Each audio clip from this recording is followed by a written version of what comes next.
What new obnoxious traits are you noticing in society?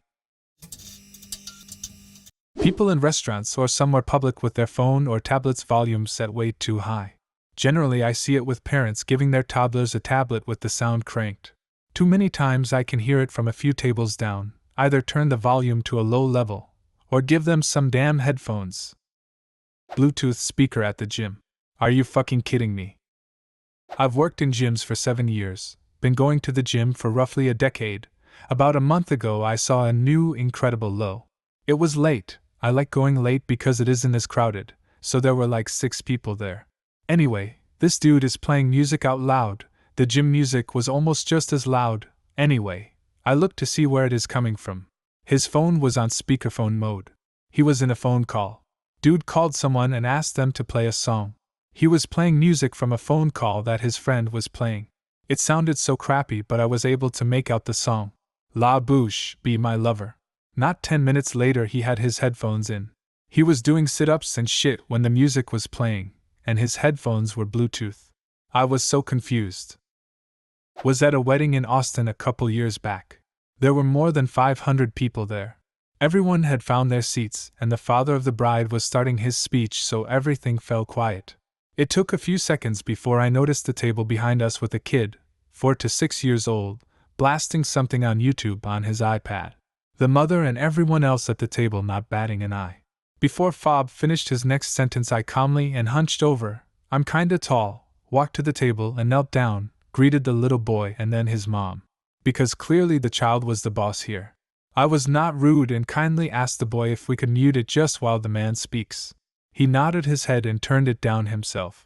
I thanked him and his mom, excused myself from the table and walked away. Kid kept his word. It rarely takes a minute. But teaching kids courtesy and awareness to those around you is well worth the time. As we enter an age of immense information, the most annoying but true thing for me, as well, is that people feel confident in the information they find and take it as truth if it reinforces their own ideals. It's basically just accelerated justification bias, but it happens to us all, sometimes subconsciously. Because most people want affirmation, not information. People sometimes give attitude if you don't promptly respond to their texts. They wonder if you're ignoring them when, in fact, you're simply not able to reply at the moment. Hence the purpose of texts and calls. Text equals reach me back when you can, while calls equals we need to talk now.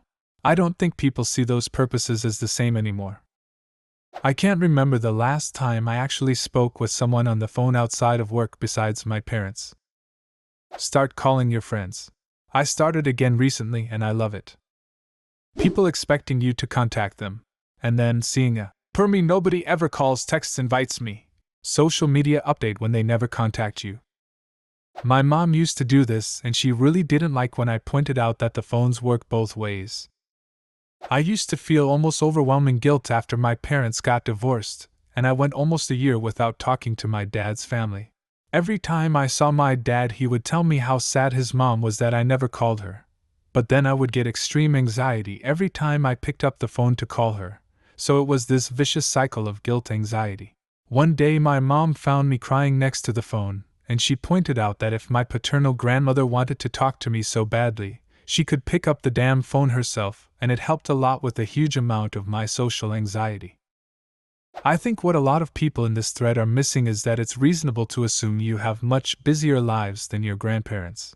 And it sucks when you call someone to talk and all you get is, "Ugh, I'm busy grandma, can we talk later?" But there's never a later. So they want you to choose a time when you can talk. Also, they want you to be the one to call because it means someone is thinking of them in a world that's largely forgotten them. Just remember, a call from you means much more to them than the other way round. Or this could all be bullshit coming from a dude in his 20s. But either way, call Granny, it will mean a lot to them. GoFundMe for people with money. Any GoFundMe for stuff that people want versus need is immediately obnoxious. Save up like the rest of us for that wedding, vacation, new furniture, etc. Please fund my dream to go to a resort in sandals. You have to understand, it's my dream. I saw that for the first time a few years ago and was genuinely shocked. Like, oh, I have a lifelong dream to visit Ireland. To my knowledge, the guy was not terminal. He is still alive and would have graduated high school around 2010, so has plenty of years. I kept thinking, why would anyone pay for someone else's vacation? Choosing shitty sources of information when all the world's knowledge is at our fingertips. Propaganda and misinformation has always been a tool of the powerful to keep themselves in power, but the internet democratized information. And now that we have access to more information than we could ever consume, a lot of people seem content to not put any effort into figuring out what's true and what isn't. Watched a mom let her kid walk into traffic because she was too busy looking at her phone. I guess you would call that a lack of awareness. Flaky, non-committal people everywhere these days. I'll ask my friend what he's up to tonight. He says he'll let me know. And then nothing. It's gotten to the point where if I don't get a straight answer about plans from any of my friends, I assume it's a no and move on with my day. We live in a society where ghosting is becoming normal, and not committing to something until the very last minute, just in case something better pops up, is the standard. I had a party last year, and the amount of RSVPs that came back that said something along the lines of, "If I'm not doing anything, I'll come," or "If I'm not doing anything better that night, I'll come," made me realize who the flakes were in my life, and I dropped them as friends. That type of character trait is toxic. It's a pseudo catch-22. They don't want to upset you by declining, but they also don't want to go, so they just say, maybe. Some people do take it very personally if you decline their invitation, but I'd take a decline, or a simple, no thanks, over a maybe anytime. Parents are afraid to tell their kids no. I work in a college setting and I hate when a parent calls and starts the phone call with, "My son/daughter is in grad school and needs," like fuck off. How are they in graduate school but can't request this themselves? I seriously hate my job because I will tell a parent the student needs to request a sensitive document, and they flip shit on me.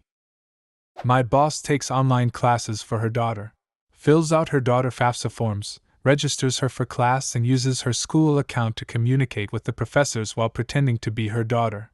It's so beyond ridiculous, and she acts like it's totally normal. Traffic is nothing new, but I feel like the stop-and-go traffic has gotten significantly worse since the rise of smartphones. If you're at a standstill, you check your phone for a little bit without realizing traffic started moving again, delaying the folks behind you, and it just causes a frustrating chain reaction. The worst of this is at red lights. It's unbelievable how someone who is first in line at a red light could sit there fucking with their phone knowing damn well that there are people behind them. Having to stop an event or moment to take a picture. Take it before or after. Just went to a wedding and noticed that damn near the entire audience was watching the wedding through their phones filming it. If all of my friend family are there, then likely these are your friend family as well. Why the fuck do we all need a copy of the wedding in a likely wobbly, noisy, it was windy and an outdoor wedding, poorly lit video format? Who the hell is actually going to go back and watch it? Is it all just to post it on social media to say you're out doing shit? My wife and I married 3 years ago in a Catholic church. My side is Catholic and her family and friends are not. I wanted to put a note on our invite that said our wedding was a cell phone blackout, but since I had already made the demand to have no kids in attendance at the reception, I got vetoed on that one. On my favorite photos that is in our wedding photo album is a picture of her and her dad walking down the aisle, with the camera looking toward the altar. On the right was the groom's side. Everyone either had their hands folded or in pockets. On the left was the bride's side, and almost every single person has a cell phone in their hand. Makes me laugh every time. People getting rude because they had to wait longer than they wanted to for a service. Example: target line was long and a woman was stating her complaints, purposely louder than necessary, so everyone could hear her. She then bitched at the poor cashier. Have some patience, people. Stopping in the middle of the sidewalk without realizing that there are people walking behind them. Most of this is tied to phones, but I live in a large city and it's the easiest way to spot a tourist. Especially when it's a group of people in front walking side by side taking up the whole sidewalk. If you have to make a sudden stop, move to the side. HR departments run companies. The last round of middle management promotions at my workplace was beyond laughable.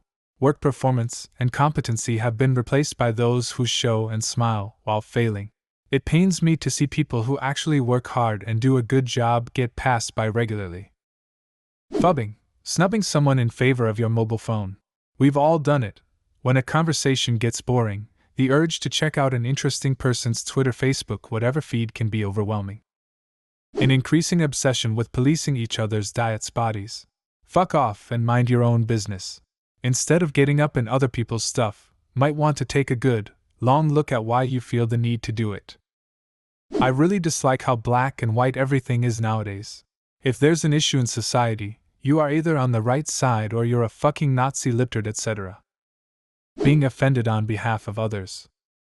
What new obnoxious traits are you noticing in society? Leave a comment and subscribe to the channel if you want to see more videos like this one.